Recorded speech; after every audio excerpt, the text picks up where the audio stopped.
Good afternoon for those of you based in Geneva or in Europe. Good morning for those of you who are in New York or Mexico, because I know we have people from different places, of course.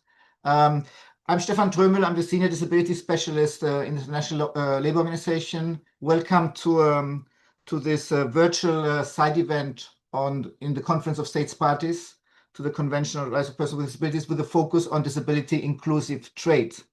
I think it's the first time that this topic is addressed in a side event of the COSP.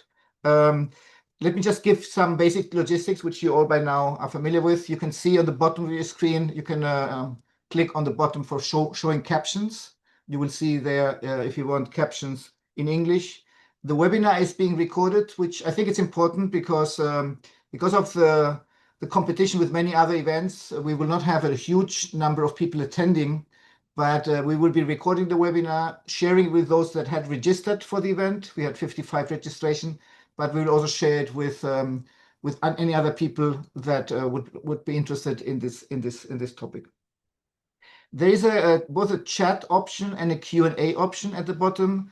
The chat option you can use to basically say hello and from which organization, which country you are. Feel free to use that. If you have specific questions to the 6 speakers, and you can see, I think on the screen right now, 5 of them, you can put those questions in the Q&A section. We will try our best to address those questions at the end of the webinar, but also if there's very specific questions to some of the speakers, I would already encourage the speakers to address those questions already while we do the webinar, because as usual, we probably don't have huge time towards the end to address all of these questions. Basically, the webinar is organized in 3 parts. We have a first part with 3 more technical presentations, and I will be introducing the speakers one after the other. And then we have a second part, which is a panel also with 3 speakers, 2 government representatives from Finland and Australia, and the representative from the NGO Sightsavers. And then if we have time and everybody has been respectful of the time allocated, then we'll also have the possibility of addressing some questions at the latter part of the webinar. This is, as I mentioned, this is a new topic on the disability rights agenda. It's a new topic for me. I come from the disability rights part, but we have part of our panel. We basically have the 2 worlds represented. We have people who are experts on trade, who are starting to look at trade through a disability perspective. And then there are those of us who work on disability, who are trying to understand how to influence trade policies, trade agreements, trade initiatives to become more disability inclusive. But I think it's fair to say that this is a new initiative. We have organized, and Cintia will explain a bit more, we have organized a couple of events last year, more focusing on the trade community here in Geneva. But we thought that it would be important to bring these discussions to the disability rights community present now these days in New York for the Conference of States Parties. So that's a bit of an introduction, but let me now ask my colleague Cintia de Lima Cardoso to present the work of the Interagency Working Group on Disability Inclusive Trade. Cintia is Data and Research Assistant and Focal Point for Disability and Accessibility in the International Trade Center, one of the 3 relevant trade organizations present here in Geneva. Cintia, the floor is yours.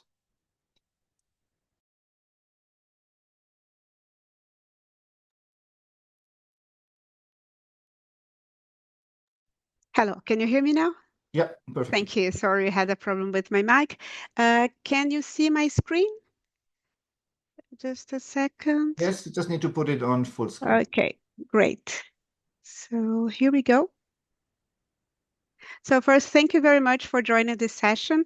And as Stefan said, it's the first time we are speaking to a crowd like outside our Geneva bubble, if you say so. So it's a pleasure. I work for the International Trade Center in Geneva. I'm focal point for disability and accessibility at the ITC. And today I'm speaking on behalf of the International Interagency Technical Group on Trade and Disability Inclusion. So who you are? So last year we joined and launched our group. And our initiative had the goal to respond to the need to give more visibility for persons with disabilities in the world of trade. We realized that there was not a space for discussion and really wanted to push this agenda forward. So that's why we created this safe space, space for innovation, for creation, for discussions. And yesterday, our official launch to the general public happened in the conference on Aid for Trade that I'm going to speak a bit later on. And our group first was founded by 4 institutions, which is the ITC, the WTO, the UNCTAD, and the ILO. So ITC joined with the expertise on working with small businesses across the world, notably in developing countries.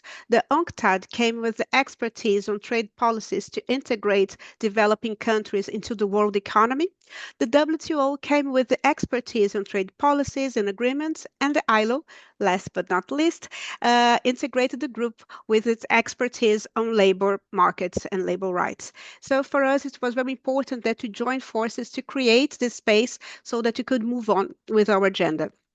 So we operate in a quarterly meetings base, sometimes also with ad hoc meetings when needed to prepare events and to move on. So we are initially these 4 members, but we are really happy that now we are expanding our network and we have other partners, not only in the UN institutions.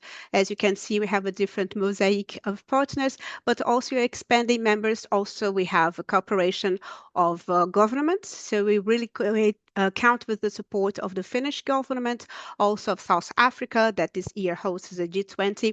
So we are expanding to other partners because you know that this the trade work should not be confined only to trade agencies or trade related agencies.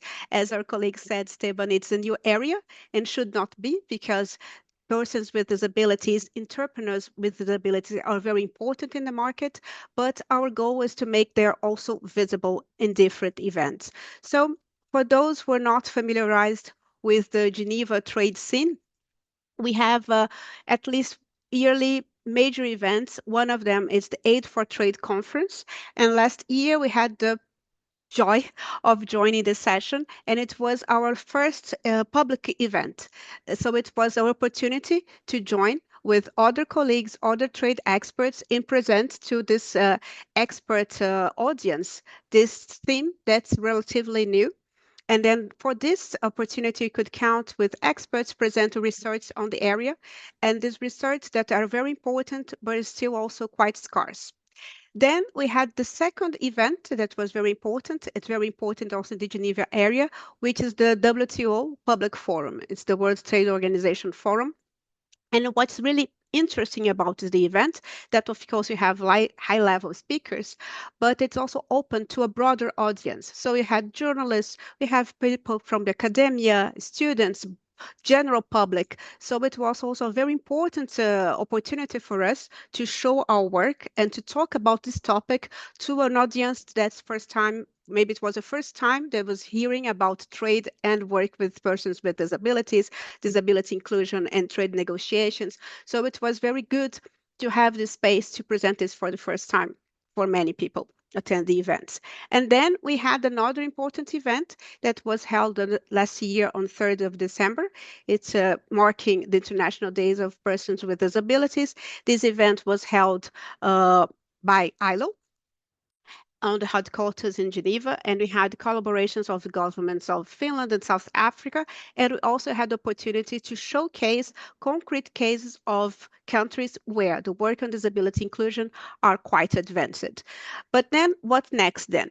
Now we already having this, it was the first step for us. Organizing these events, participating in events such as today, it marks our first step, our first ambition, that is to raise awareness on these topics. So we really want to make our voices heard. And for this, events like today and other events that we're going to participate this year are extremely relevant. other than organizing events, organizing also trainings, raising more awareness, not only within the UN system, but also outside. Also, other area of interest that we have, of course, is developing more studies, trying to also to fill out this gap of data collection when it comes to disability inclusion.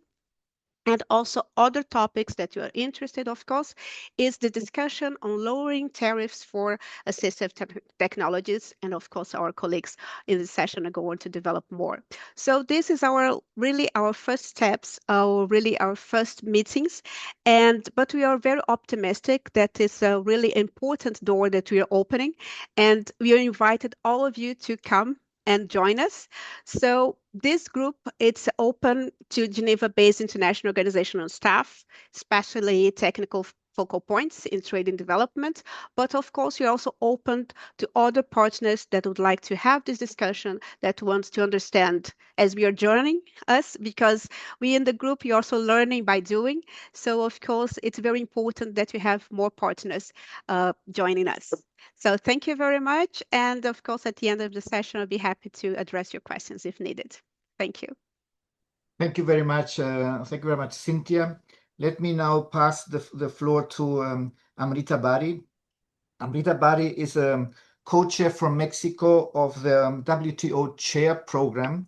And Amrita is probably the only scholar, or definitely the first scholar, I think so far the only scholar that has looked into the issue of free trade agreements through a disability rights perspective. Amrita, thanks a lot for being a pioneer in this area, and the floor is yours. Thank you so much, Stefan, for the opportunity.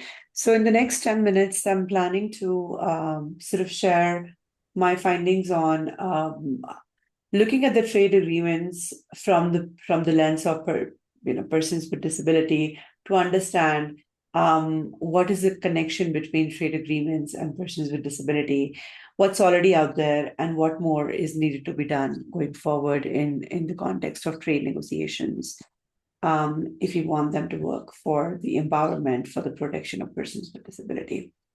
I'll try and address 4 quick questions. We'll try and address them quickly given the time restrictions, but they're by no way quick. They're huge challenges in front of us. Why? So why trade agreements can help? What's there? I'll look at practice examples.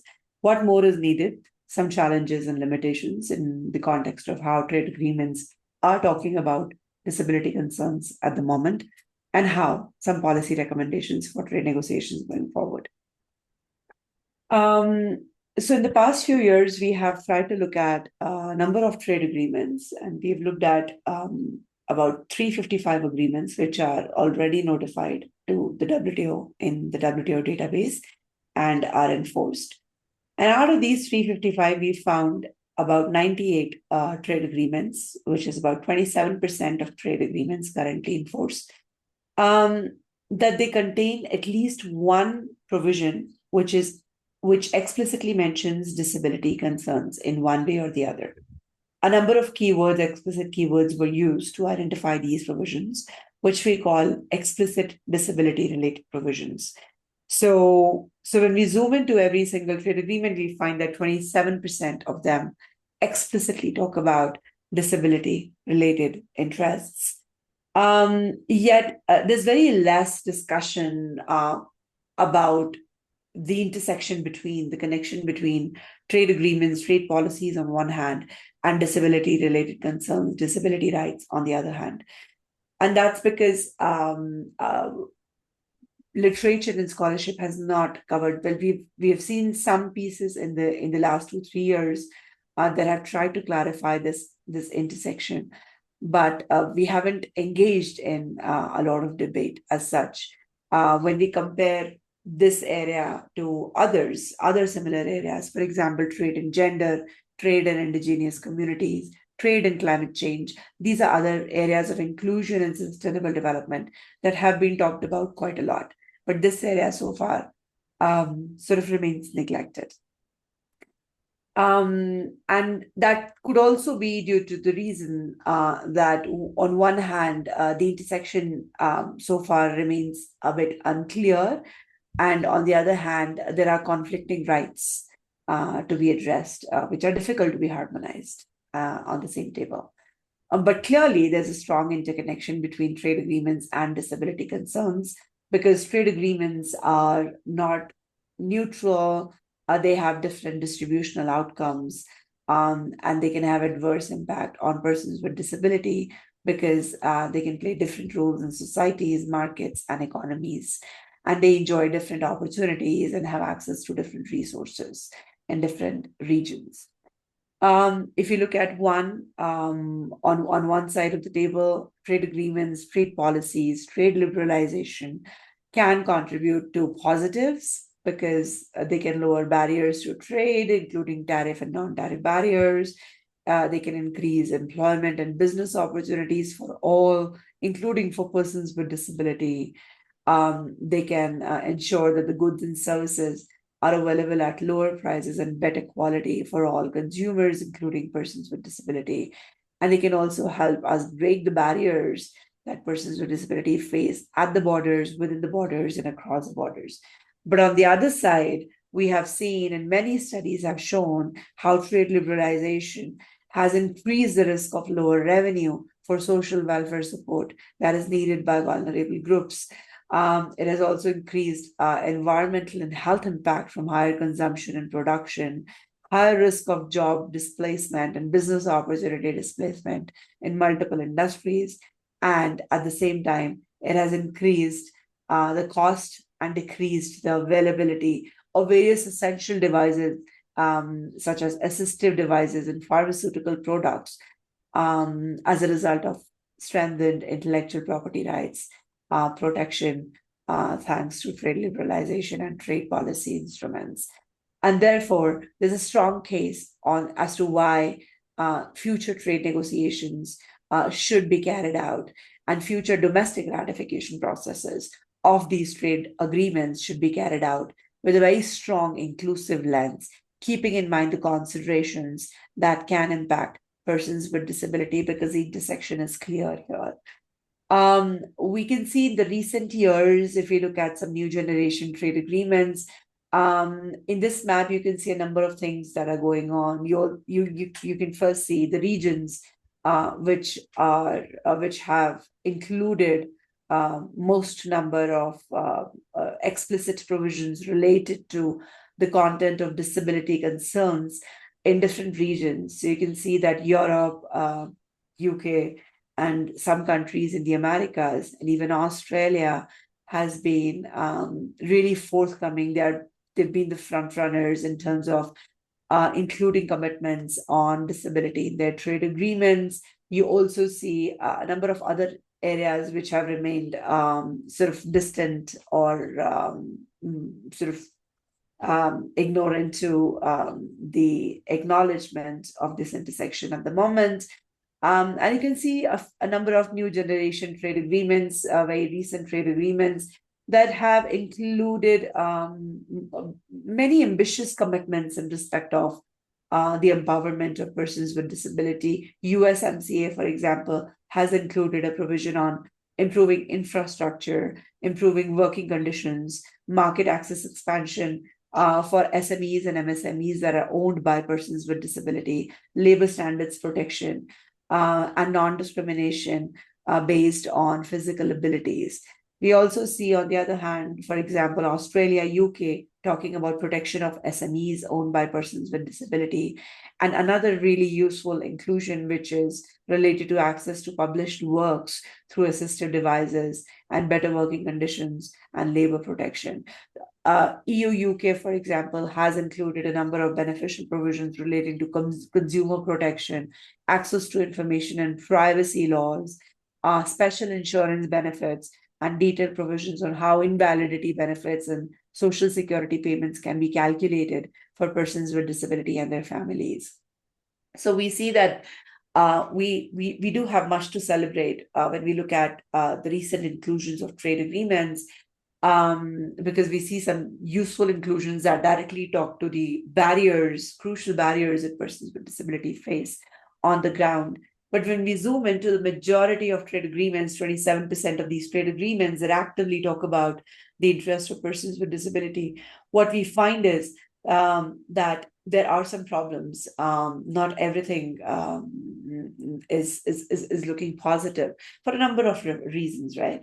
When we zoom into the content, we see that a number of provisions, well, most of the provisions, as you can see here on the slide, talk about disability in the context of social security, health, employment, a dialogue on social and cultural matters, promoting human development, reduction of poverty, and combating discrimination.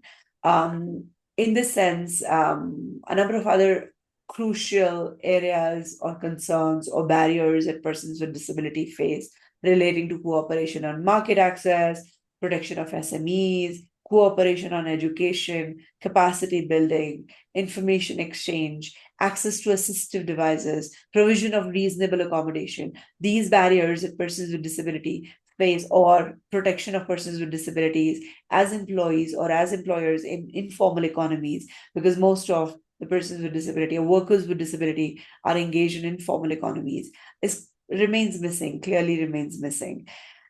So when we zoom in, we dig in further, we find that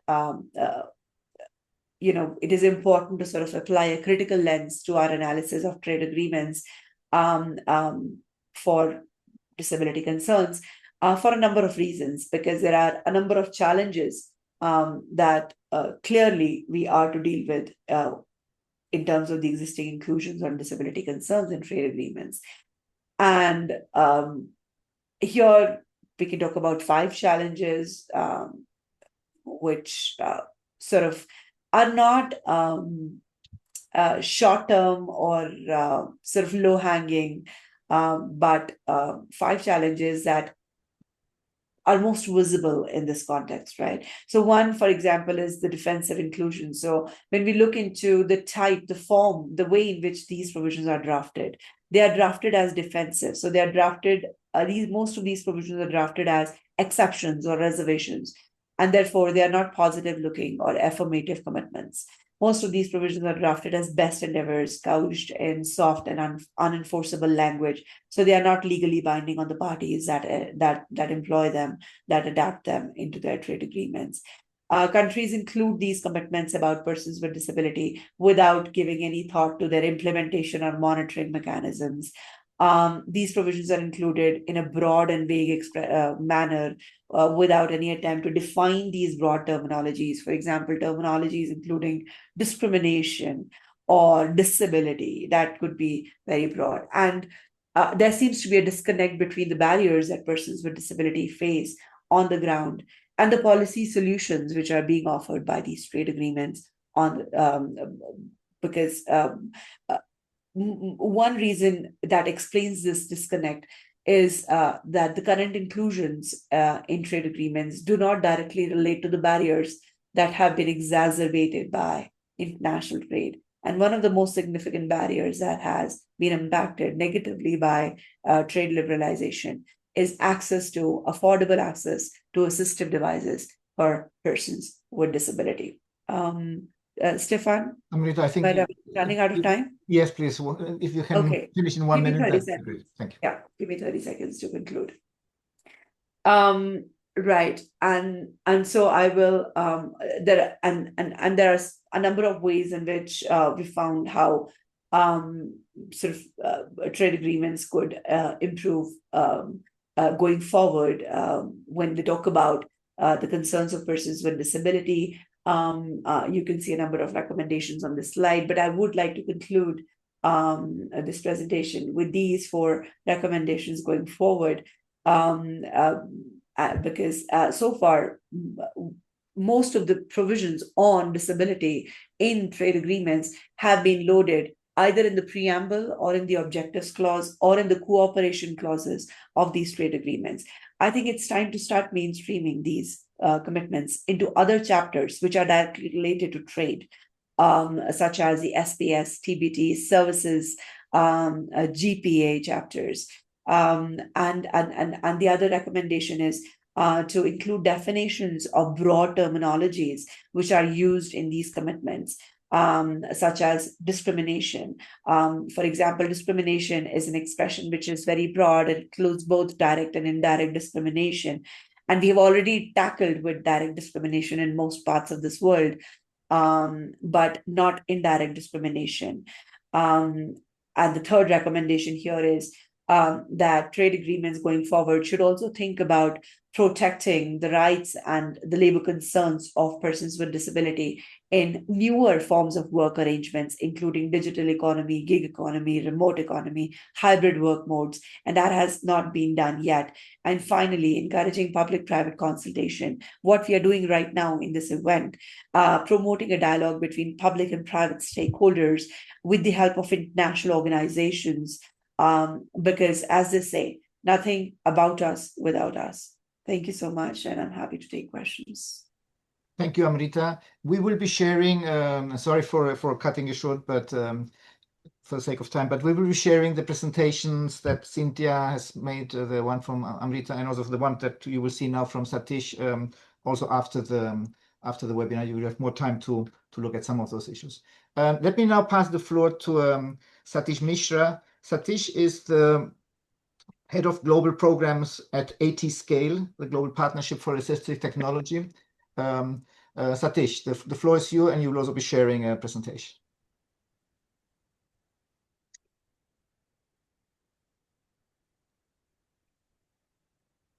And you're mute still.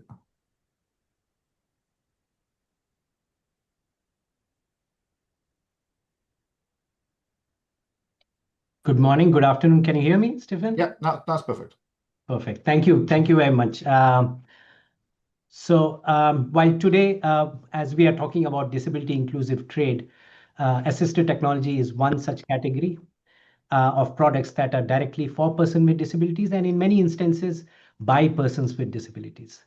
Therefore, international trade of assistive technology has a direct and overwhelming impact on lives of people with disabilities. And we'll explore this further today. What is assistive technology? Most of us are already in need or will be needing assistive technology at some point of our life, especially as we grow old.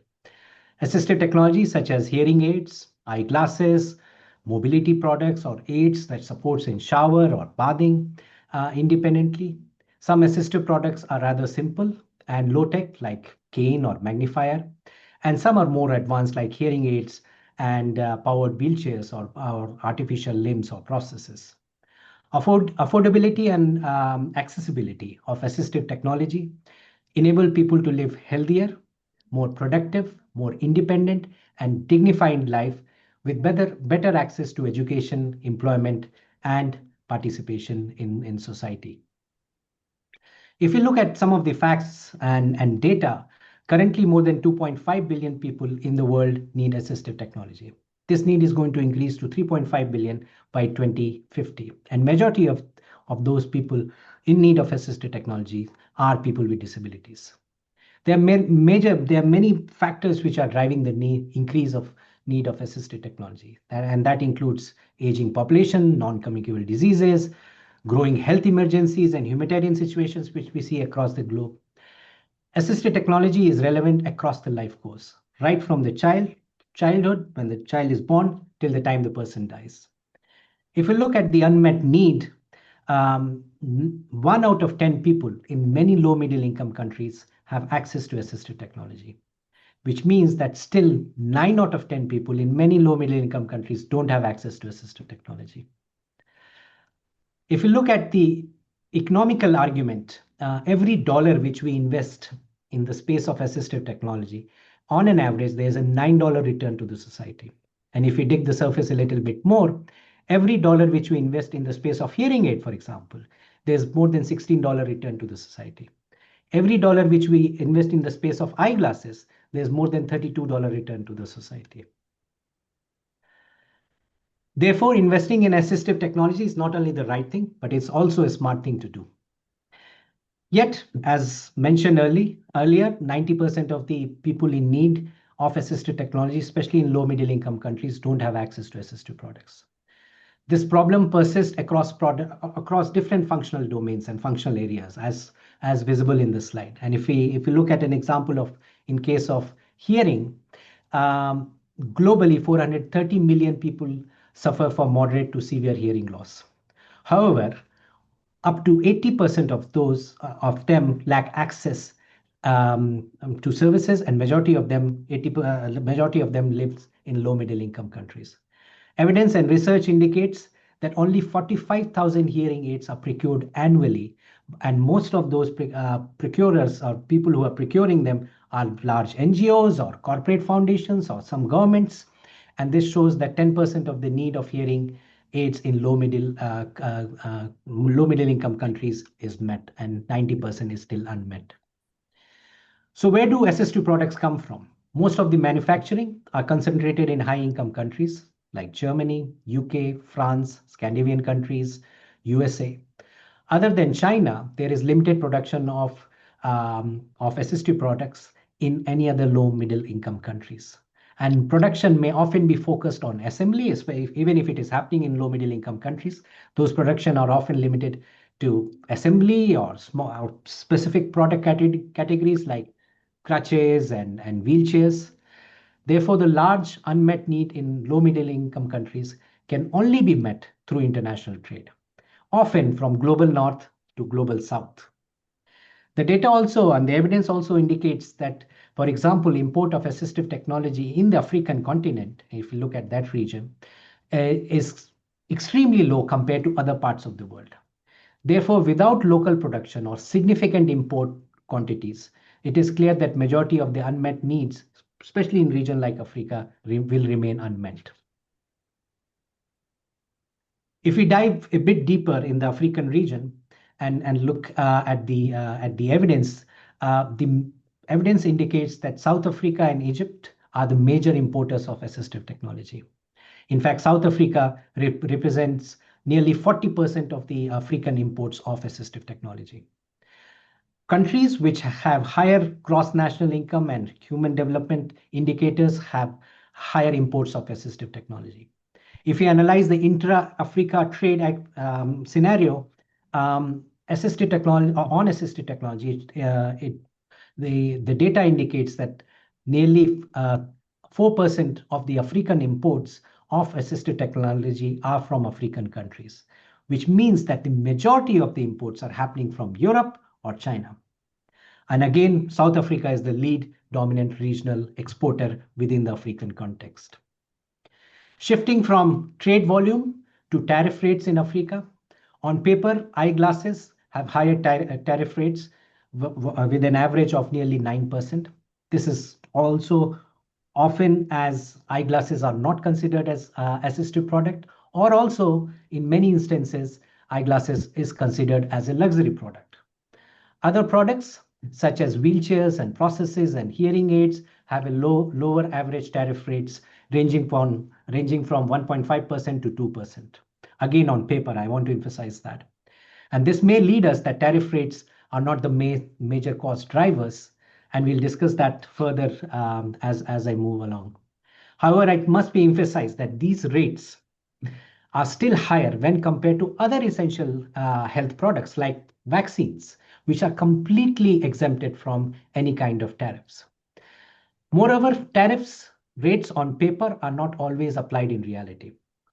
Evidence and data indicates that tariff exemptions of assistive technology is a huge bureaucratic process which requires various amount of red tapeism. It requires a lot of paperwork, knowledge and information among the custom officials on the applied tariffs, and in many instances, companies and importers prefers to pay the taxes than rather go through that whole bureaucratic process of getting the exemptions on tariffs. The unaffordability of assistive products is a big driver for lowering its access in low middle income countries. The question is, what are the biggest cost drivers? Number one, taxes and duties, such as import taxes, import duties, custom taxes, and value-added taxes which are applied at the country level. International shipping, which are dependent on container size, congestion, oil prices, geographical, geopolitical realities, among others. Third is distributor and retail margins, which is one of the largest price components, especially in markets where assistive technology are sold through intermediaries, which is the case in majority of low middle income countries. These margins can represent up to 50% and in some instances up to 200% of the cost. An example on the right side of the slide, if you see in the space from the eyeglasses, the price of one eyeglass is less than $1 per unit ex factory cost. But by the time it reaches to the end user, the price can increase more than $6, and that's because of multi-layered of manufacturing cost, warehouse costing, shipment costing, import and taxes, in-country shipping, distributor margin, and retailer margin in this whole process. Who are we? As ATscale, a global partnership for assistive technology. We are based in Geneva. We are hosted by and part of United Nations Office for Project Services. We are a UN organization with a dedicated mandate and focus on assistive technology. This is our board. We have 3 strategic directions. One is to scale up access to assistive technology at the country level. Number 2 is to work globally with partners. An example of that work is this particular webinar where we are collaborating with other agencies to look at the market and to see how the prices of assistive products can be brought down. Other work happening at the global level, which is supported by ATscale, is working on different evidence generation, different guidelines, normative documents, among others. And the third area of our work is advocacy and awareness. And some of you and many of you must have, I know, have joined forces when we had the World Assistive Technology Day, World AT Day, which was celebrated last week on 4th of June. This is where we are present globally. I want to end in the last 2 slides with a call for action. And together we can all advocate to have greater access to assistive technology through international trade. Some preliminary recommendations which comes from the evidence research which is conducted at the moment globally with support from ATscale is to streamlining and simplifying the import process, integrating assistive technology as a part of essential product list, reducing and waiving off tariffs while protecting local infant industries in many instances, and pooling procurement directly from manufacturers. To bring this real change, we require cross-sectoral collaboration between public and private sector, which is supported by international organizations and NGOs and agencies. I want to leave with you all with a story from Murawa, who's 19 years old from Rwanda and has a hearing impairment. With his peers advancing from one grade to another grade, Murawa was left behind because he couldn't stay in the class for long and he had issues in hearing and understanding. An assessment was conducted, health assessment was conducted a couple of years back, where it was revealed that he has a congenital impairment of hearing, but his hearing is not completely absent. He was provided with a digital hearing aid along with sign language training, and now he's moving forward in his life, especially with regards to education. Students like Murawa can have easier and earlier and greater access to hearing aid with support and collaboration of many stakeholders and national and regional and global actors like many of us who are present here. And we call everyone together to work for a better future for all who needs assistive technology, including people with disabilities. Thank you very much. Back to you, Stefan. Thanks a lot, Satish, for highlighting the tariff and non-tariff barriers that AT products, and as you highlighted, very often the non-tariff barriers are even more relevant. That's where trade facilitation and these things comes in, which needs to be more focusing on the situation of persons with disabilities. Perhaps you can stop sharing the slide, if that's okay. And I will now pass to the second part of our webinar, which is a panel discussion with 2 government representatives and a representative from an NGO. You already see on the screen Dirk Platzen. Dirk Platzen is the Gender Equality, Disability and Social Inclusion Director in the Multilateral section of the Australian Government Department of Foreign Affairs and Trade. It's important that the last word of your title, Dirk. Dirk, thanks a lot for joining us. And let me start with the first question. Australia has been one of the few countries that has so far looked into the issue of disability inclusive trade. Can you please share some of the experience you have gathered in this work? Thank you. Thank you very much, Esteban. I hope you can hear me all right. I'm very sorry, I'm in a very public place here. It's not ideal, so I hope the background noise is not too bad. I'd like to start by thanking the ILO and the Finnish Ministry for organizing this event. Really important, and I can really only commend the previous speakers for providing us with some excellent information and overview. I really enjoyed that and learned a lot.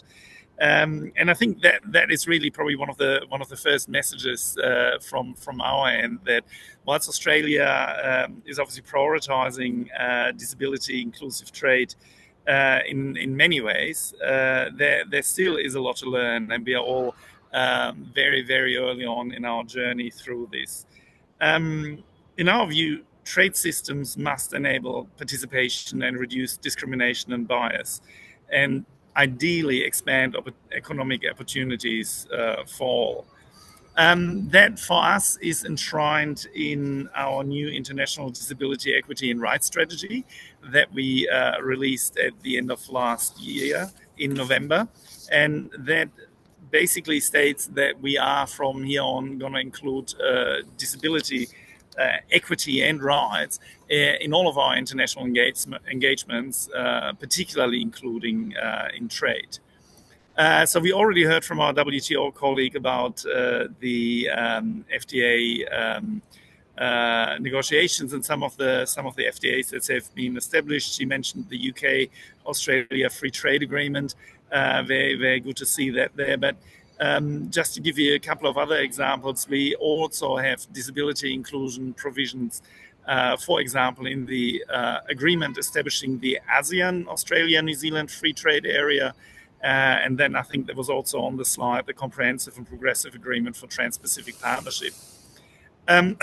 We already heard from the WTO colleague what some of the challenges are in there, but also that obviously we can get many benefits from including disability considerations into the FTAs.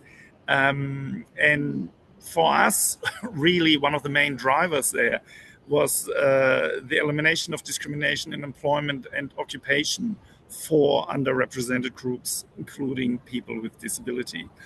Excuse me.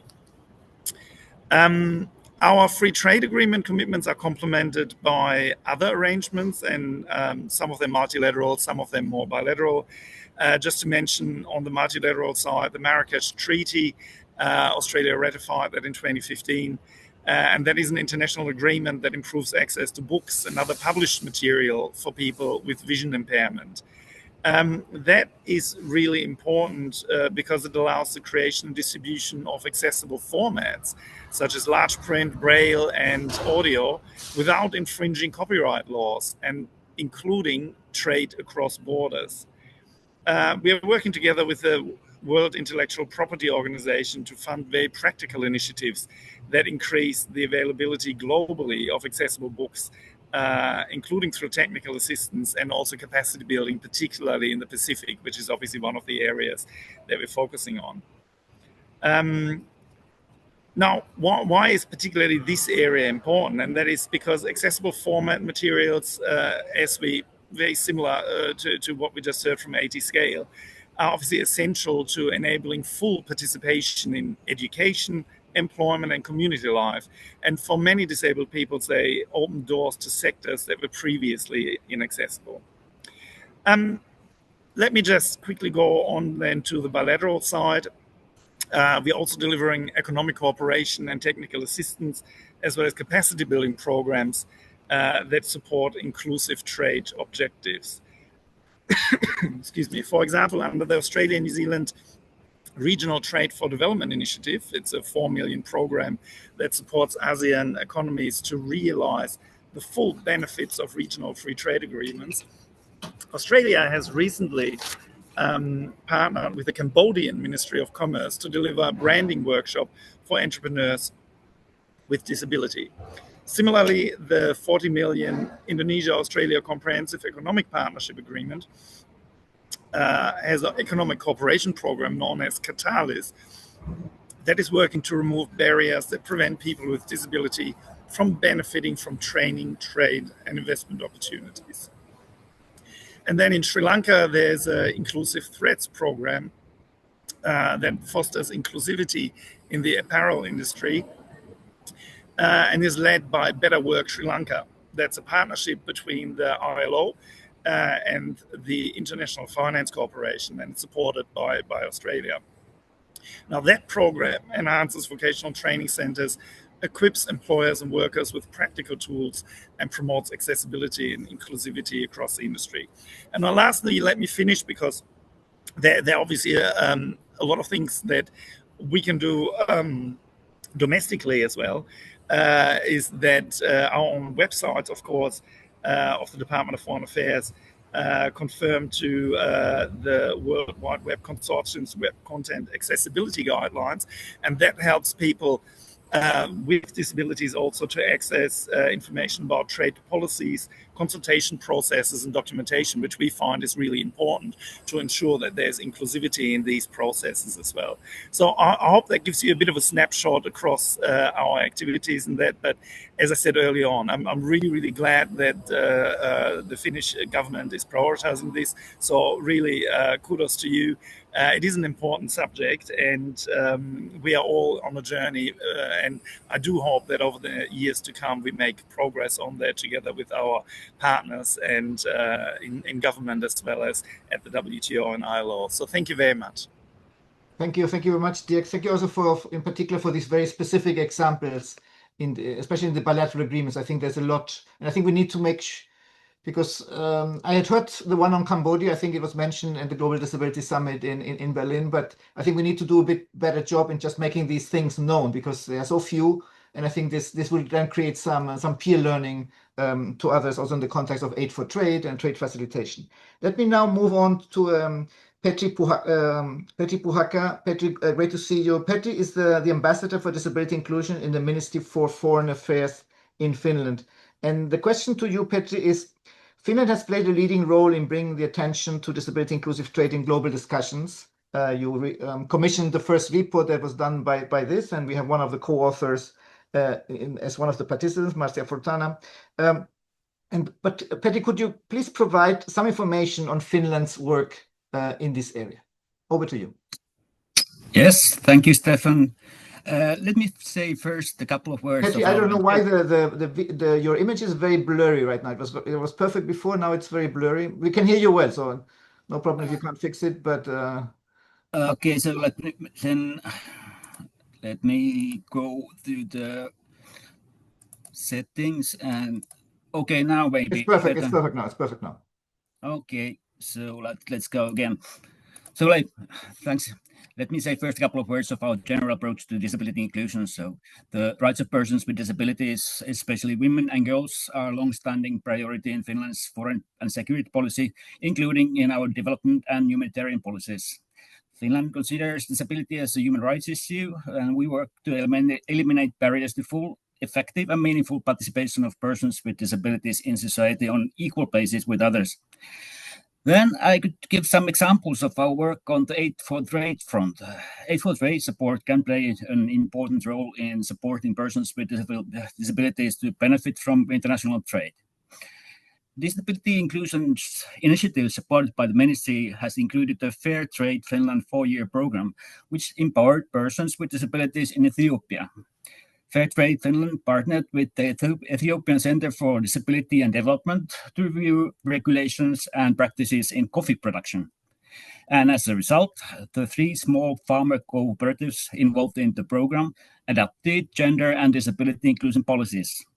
Awareness raising and capacity building was included in the program. And because of these developments, leadership positions held by women and persons with disabilities increased. The program supported also the improvement of terms and conditions of employment in the flower industry. In addition to promoting workers' rights in general, the project addressed specific concerns of workers with disabilities. This included specialized trainings and assistive devices such as environmentally friendly wheelchairs tailored to users' needs. Overall, the program demonstrated that engaging persons with disabilities ethically in global value chains will not only improve their income and employment opportunities, but also increases agency and reduces social stigma. Another example is a collaboration between an ethical Finnish company that sells organic wools, carpets, and towels produced by persons with disabilities in Ethiopia, and the other partner, Abilis Foundation. The aim of this collaboration was to improve the situation of persons with disabilities by creating employment in the carpet weaving value chain. The Finnish company was responsible for design and marketing of carpets. Abilis and the local OPDs were responsible for production, and additional support was provided that included training, improved accessibility, as well as production tools and materials. The collaboration was successful in providing persons with disabilities an opportunity to find stable employment and access markets which otherwise were outside their reach. The business partnership has also demonstrated the genuine value in working with persons with disabilities. And then to the study that you mentioned that was done a couple of years ago, it was clear to us that there was a need for more research on trade and disability inclusion. And so the ministry decided to commission a study on the theme. The aim was to increase knowledge on how trade impacts the lives of persons with disabilities, outline the key issues involved in trade and disability inclusion, and identify measures to ensure that international trade is conducive to the realization of economic and social rights of persons with disabilities. The study was prepared by Dr. Marcia Fontana, I think she's still online, and Professor Sofia Mitra. In the interest of time, I don't go into the details of the study, but in sum, the conclusion was that the disability inclusive trade agenda should adopt a human rights-based approach in trade policy. In that way, it could ensure that the rights of persons with disabilities in international trade are promoted as workers, consumers, and users of public services. The substantive participation of persons with disabilities in trade policy decision-making is crucial for shaping such an agenda. And then to conclude, I would like to pay tribute to the person who has been a driving force on our work on disability inclusion. One colleague who is already retired deserves to be mentioned, and that is Antti Piispanen. Without his dedication to the team, we would not be where we are now. So, thank you, Antti, and enjoy your retirement. I think you're still alive. I think that was all for me now. Thanks.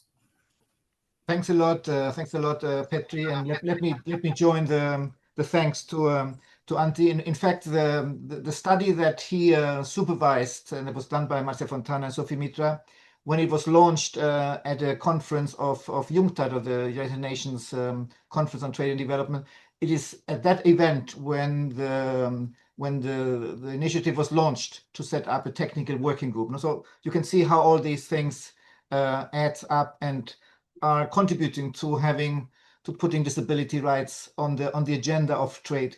And remember one of the events that the Aid for Trade event, in fact, that Finland hosted, the reflection that was made there by another colleague from Finland was 10 years ago, 15 years ago, nobody spoke about gender and trade. People did not see what's the point of speaking about gender and trade. Now it's a very well-established concept. We are on disability, we are a bit like that. And I remember, Rasak, this was something that we discussed when you were with us in the ILO in Geneva. Rasak is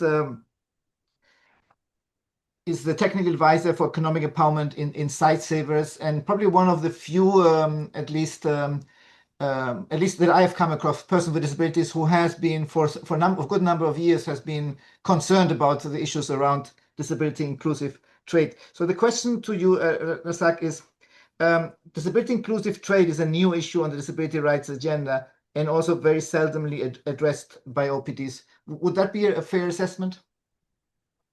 Yeah, thank you very much. And just like you said, I recall back in 2016 when I was at UNCTAD, the UNCTAD firm in Nairobi in 2016. And then the conversation around she trade was really at the top of the conversation. But luckily, I mean, 9 years or 8 years after that, the issue of disability inclusive trade is now really gaining momentum. So probably we must acknowledge that things are gradually changing.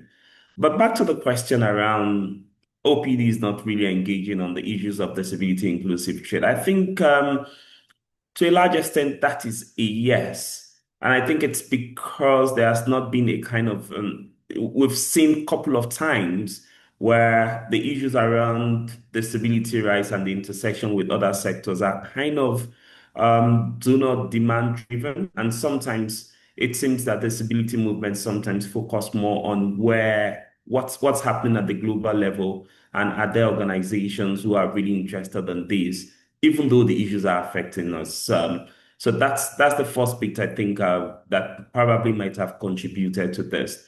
But with more evidence being generated, I mean, thanks to the government of Finland and ILO and other actors who have really put that first research out there, it then became something that it's really something that everybody want to kind of look into and try to see where are the gaps. I was listening to the report by the presentation by Satish from ATscale, and it's quite revealing. But one of the realities that he also alluded to is that some of those tariffs are things on paper and not a reality. So I'll speak to 3 points that probably we still kind of need to look to when it comes to this. The first is around the issue of how are we preparing people with disability, particularly entrepreneurs with disability, to be ready for trade. In the sense that as much as a lot of people support entrepreneurs with disabilities around entrepreneurship, building their capacity, I'm not sure we build their, what I would call the institutional capacity for them to be business ready. People could be working informally, and when it is time to run trade, there are a lot of documentations that will need to come in. So how are we building and equipping entrepreneurs with disability to be ready for that market? The second point I will talk around has to do with the issue of assistive technology. If you look clearly in many countries, particularly in many developing countries, there's no national assessment of what each country recognizes as this is what is approved as our own assistive technology and agreed. Because even if you demand for policies or advocacy for removals of tariffs, removals of import duties, and removals of things like value-added tax on assistive technology, we need to standardize that. And I think more countries need to adapt or have their own national criteria that allows to gain on the issues of assistive technology. And I think probably that's the second point I will raise there. The third one, every country will not be able to produce assistive technology. That is a fact. But how do we transfer knowledge between developing countries? We need to balance the point around competitive edge and competitive advantage, where some countries would have the raw materials and some countries would not. But just like we've seen with things like cars in the past, where countries who have advanced, I mean, sometimes import the raw materials to other countries and then they are assembled in those countries. And as a result of that, it's reducing the cost of this particular item. How can we start thinking about that, particularly as it relates to, for example, assistive technology when it comes to the issue of trade? How can we start thinking? The fourth point, I will still kind of sit a bit around the point around assistive technology. I'm a person with disability, for example, and I know a lot of time the assistive technology that we do often use, when they are faulty, you don't have option to repair them because they have very limited hands who could do that. I've seen instances where leaders and people with disability could not come to events, even in urban cities across the world, particularly in many African countries, because, for example, they are equipped with assistive devices like wheelchair is faulty, and probably you will have just one person who could repair it. As a result of that, they are held to ransom because if the person is not available, they can't do anything and they need to repair it.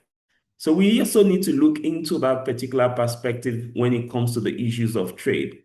And then finally, as much as we look at the issues around global trade, we need to think a bit around in-country trade, particularly when it comes to access to markets and the issues of people with disabilities who are within the informal market, who are trading.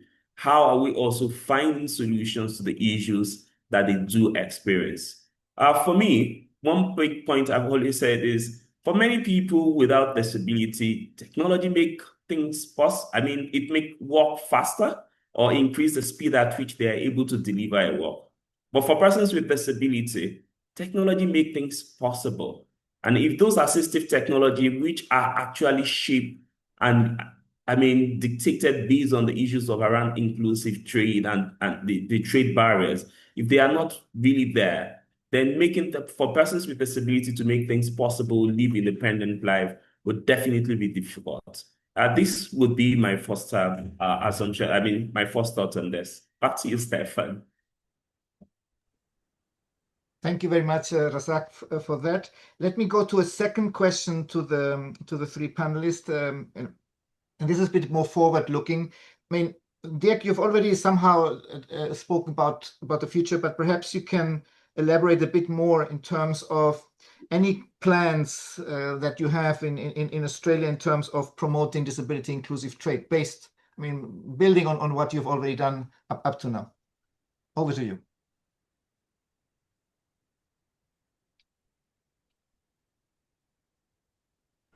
Yes, sure. I'm sorry, I don't think I can put my camera on again because it's been disabled. But there we go. Sorry.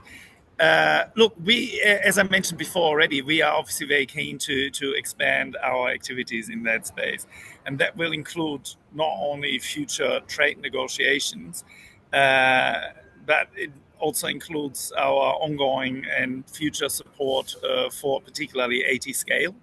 ATscale is obviously, as we heard before, an extremely important component in the supply chain of assistive technology, in the sense that will enable disabled people in countries where we have heard access to those technologies is really heavily restricted and very, very difficult to really improve that situation. We are really hoping that with this two-pronged approach, by lowering the barriers for the exchange of goods that help disabled people, and by really improving the supply, that can improve the situation, and we will definitely push on both of these frontiers from here on. I think probably then the third thing that I would like to mention is that what we all have to get a lot better at, and what the Australian government is really trying to do, is to work much, much closer with organizations representing disabled people, and to hear the voices of people with disabilities when we engage. So we heard from our colleagues from the WTO earlier already of the importance of including people with disability in negotiations and in discussions. And I think that is really one of the most important factors across the board for all the activities that we undertake, because it is really only by empowering and listening to people that have the experience in country that we can learn what the best ways forward are, and that is what we're trying to focus on in the future. Thank you very much. Thank you, Dirk. A very similar question to you, Petri. Finland, and that was very great to see, made a commitment at the Global Disabilities Summit in Berlin to pursue disability inclusive trade. Can you share with us a bit more what are the future plans for Finland to implement that commitment, so to say? Thank you, Stefan. Well, to start with, one needs to remember that the summit took place only 2 months ago, and so we are still in the process of looking into the implementation of that commitment. It is still a rather new theme for us, and we need to gather more information to get a wider picture of the whole landscape. And there is not that much data available yet, but I hope this will gradually change. I know that, for example, Professor Mishra is working on that one. Let's say, on the political support and advocacy work, we continue to support and participate in the work of the Interagency Technical Working Group on Trade and Disability Inclusion. As we have heard, the working group is now up and running, and some new members have joined in. the next steps in this regard would be maybe like first to draw up a proper work program for the working group, then try to expand the discussions on the wider membership so that we would be getting some more member states in. So far, Finland and South Africa have been co-hosting a session together with the agencies in Geneva, and today's event we have a colleague from Australia. But still, it would be very important to bring in more interested parties and state parties on board. And then we should start preparing for the next series of side events, which could include at least the 16th UNCTAD Ministerial Conference in October and the 14th Ministerial WTO Conference in Cameroon in March 2026. And on the Aid for Trade track, as part of the Finnish funding to Aid for Trade, we are looking into possibilities for funding disability inclusion explicitly. But as we all know, unfortunately, the global aid landscape is very challenging at the moment, and we have to just keep on working. And unfortunately, there are no possibilities of making any specific commitments at this stage. And as it has been already mentioned, we are dealing with a fairly new issue, and it's still like a work in progress. So back to you, Stefan. Thanks. Thanks a lot, Petri, for these good suggestions. Definitely, we are currently looking into identifying entry points. The UNCTAD event at the end of the year in Vietnam will probably not allow side events, but it seems that the document that UNCTAD has prepared for that addresses disability inclusion, which is quite good.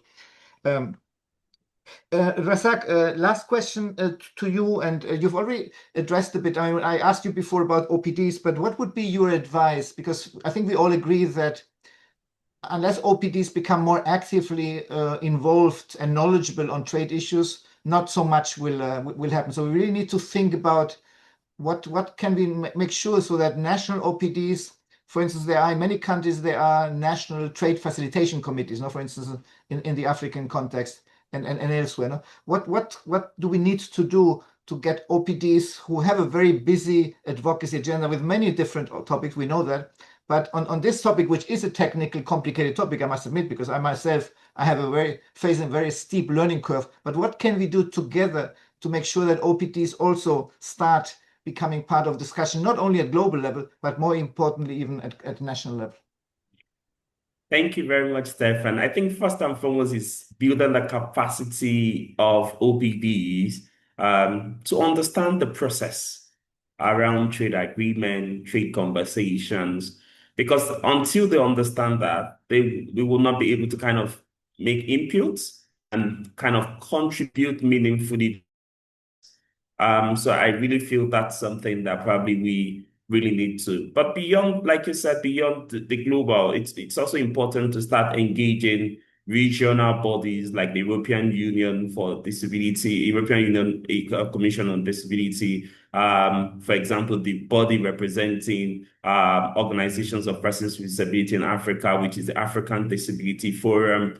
It would be very good to start using those kind of bodies and platforms to engage with the national umbrella OPDs and to using them to actually building their capacity.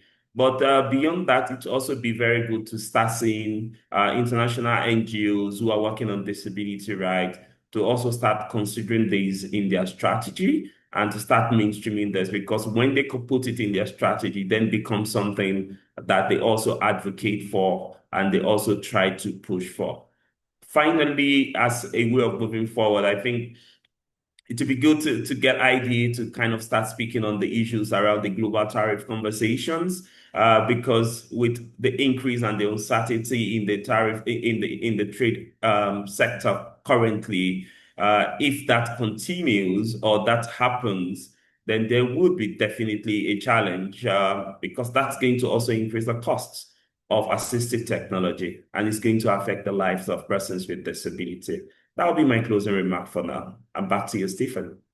Thank you, Rasak. We are coming towards the end of the webinar. I will ask two very specific questions, one to Amrita and one to Satish. The one to Amrita was asked by Rubina Singh in the question and answer section, and Amrita, it's basically whether you have specific language that you can suggest that governments can use to include in trade agreements? And then the question that I will ask to you, Satish, please I'll ask be very short, is a follow-up comment to what Rasak was saying, because I remember when we had the event in December, we heard the example from Zimbabwe where they had used the AT list that the WHO has prepared to use that as the basis for this zero tariff application. So I'd like you to address that a bit. But perhaps Amrita, first over to you. Sure, Stefan, I can't put on my video, so perhaps that's something you can do at your end. Right, specific language. I think it's a difficult question, but I think some food for thought is when we think of the kind of provisions that we need in the future trade negotiations to appear in relation to disability concerns, we need them to be crafted in the light of, actively in the light of the barriers that persons with disability face. And one of the crucial barriers that we've been talking about, Satish also mentioned, most of us mentioned, is access to assistive technology. That is really the main elephant in the room that we are dealing with today. And to be absolutely honest and frank here, we are looking at a difficult situation because these are very contradictory interests. On one end, we're talking about increasing affordable access, reasonable access to assistive devices for persons with disability, but that can only be done at the cost of reducing tariffs and non-tariff barriers to trade, including lowering down intellectual property rights protection, which can directly go against the interest of corporations and business interest of multinationals that are designing and applying for the patent protection of these assistive devices. So I think our first and big challenge is how do we address that contradiction? How do we harmonize? How do we reconcile these conflicting interests? So maybe some effort to address this problem, this tension going forward might go a long way in terms of, because we need to be mindful of going forward the fact that at the moment, the provisions on disability are not directly talking to the barriers. There's a disconnect. So how do we bridge that? And it's not easy for the reasons that I've just mentioned. Thanks a lot. Satish, over to you. Yeah, thank you, Stefan, for that question and the reminder of the example from Zimbabwe. So essentially, the Zimbabwe program was implemented by CHAI, Clinton Health Access Initiative, and one of the first work which they did was to come up with a priority assistive product list, which was appropriate, which was according to the country needs needed over there. And then through the policy reform work, the VAT regulations the value-added tax regulations were worked on, and that allowed using the list to remove and do the amendment of the VAT regulations, which allowed on zeroing down the taxes and removing some of the import taxes barriers which exist at country. It's a great shining example, and I hope more countries can do that, especially with regards to policy reform in the space of trade and taxes. Excellent. Colleagues, we're coming to an end. I think, again, also based on the last comment from Satish, I think we can do a better job altogether just to showcase the good examples that we've heard on, good examples from Australia, good examples from Finland, the good example from Zimbabwe. So definitely, Cintia, this is something that we will bring back to the technical working group. We're also currently preparing some basic communication messages from the working group. I think we're still in a very early stages, as we have all agreed, but at the same time we are starting to speak about it, which is already a first thing. We will be sharing the recording, as I mentioned, the recording of the webinar. We'll be sharing, if Satish, Cintia, Amrita, if you agree, we will share the PowerPoint presentations. We will also be, it's not too late, we're currently working with, Amrita is helping us to look at the African Continental Free Trade Agreement through a disability lens. We will be sharing some findings from that work probably after the summer. Again, it's something that, while we're specifically looking at that trade area, many of the conclusions and recommendations will be relevant for the broader free trade agreement situation. So thanks a lot. Thanks a lot for to all the 5 speakers, the 6 speakers. Rasak, we are missing you on your image right now. But thanks a lot for having helped us to continue unpacking this important issue and starting to create a common global narrative. But as I said, we are at the early stages, but it was great to be able to bring that to the attention to the of the Conference of States Parties to CRPD. Thanks a lot for the participants, for your interest, and definitely a conversation to be continued. All the best. Thank you very much. Thank you. Thank you. Thank you. Thank you. Thank you. Bye. Bye.